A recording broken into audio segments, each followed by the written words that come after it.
Ոստիկանության բարեկապահական ծառայության գնդի տարածքում հրազենային վիրավորում ստացած ներկայումս դատապարտյալների հիվանդանոց քրեակատարողական հիմնարկի կալանավոր Հովհաննես Հարությունյանի հարազատներն ահազանգում են։ Հովհաննեսի առողջական վիճակը գնալով վատանում է, վիրավոր ոտքը սևանում է, անգամ անդամահատման կարիք կա։ Ազատության հետ զրույցում նրա քույրը Թամարա Հարությունյանն ասաց, եղբայրը սուր ցավեր ունի։ Նման ցավեր անգամ սկզբնական շրջանում չի ունեցել, արդեն մոտ 10 կիլոգրամ քաշ է կորցրել։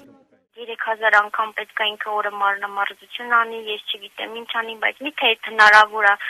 այդ կոտրվածքի դեպքում, երբ որ այդքան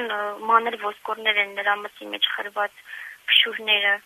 ցավ են պատճառում նրան, ես չեմ հասկանում, նրանք չեն հասկանում, դրանք երևի ասեղների պես ցավացնում են իրան։ Քրոջ խոսքով անգամ անզեն աչքով երկու ոտքերի միջև տարբերությունը երևում է, հիվանդ ոտքը նկատելիորեն բարակել է։ Արտաքին տեսքից այն ժամանակ, երբ որ ինքը նստած ժամանակ էր, ոտքը անմիջապես գույնը փոխում էր, իսկ հիմա նստած թե պարտկած ոտքը այդպես գույնափոխված է։ Միտումը դե երևի եթե լավը գնար, պետք է ընդհակառակը ոտքը ոչ թե գնար դեպի մքեցում, այլ գոնե հավասարվեր այն մյուս ոտքին։ Պարզավոր դեպի լավը չի գնում, իսկ եթե դեպի վատն է գնում ու գնալու է մինչև վերջ դեպի վատը։ Էրեբունի բժշկական կենտրոնի գործադիր տնօրեն Միքայել Մանուկյանն Ազատությանը փոխանցեց, որ Հովհաննեսի ոտքը հեռացնելու կարիք չկա։ Վերջի այցելությունը եղել է մի քանի օր առաջ, եւ կրկնակի իրան առաջարկել են, որ ինքը անի վարժություններ, որպեսզի քառագլուխ մկանը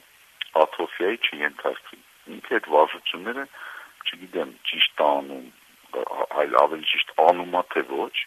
որովհետև ցանկացած այդ կոտրվածքների ժամանակ հիվանդը պետք է վարժություններ անի։ Եվ մեր հիվանդները այդ վարժությունները որպես կանոն տուն են անում։ Բժշկի խոսքով բացի Հովհաննեսից իրենք վիրահատել են նաև Սասնա ծռեր զինված խմբի անդամներ Պավլիկ Մանուկյանին, նրա որդու եւ իրենց հետ նման վիրավորում ստացածներին, որոնց վիճակը Մանուկյանի խոսքով ավելի ծանր է եղել, բայց վերջիններս արել են այդ վարժությունները։ Նա նաև հերքեց հարազատների այն տեղեկությունները, թե Հովհաննեսի վիրավոր ոտքը սևանում է։ Որոշումը, որպեսզի երկրորդ անգամ չվիրահատենք,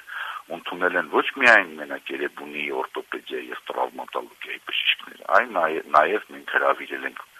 ուրիշ հիվանդանոցներից տրավմատոլոգներ եւ մեր կոնսիլիումին անգամ ներկա եղել Հայաստանի գլխավոր օրթոպեդ տրավմատոլոգը,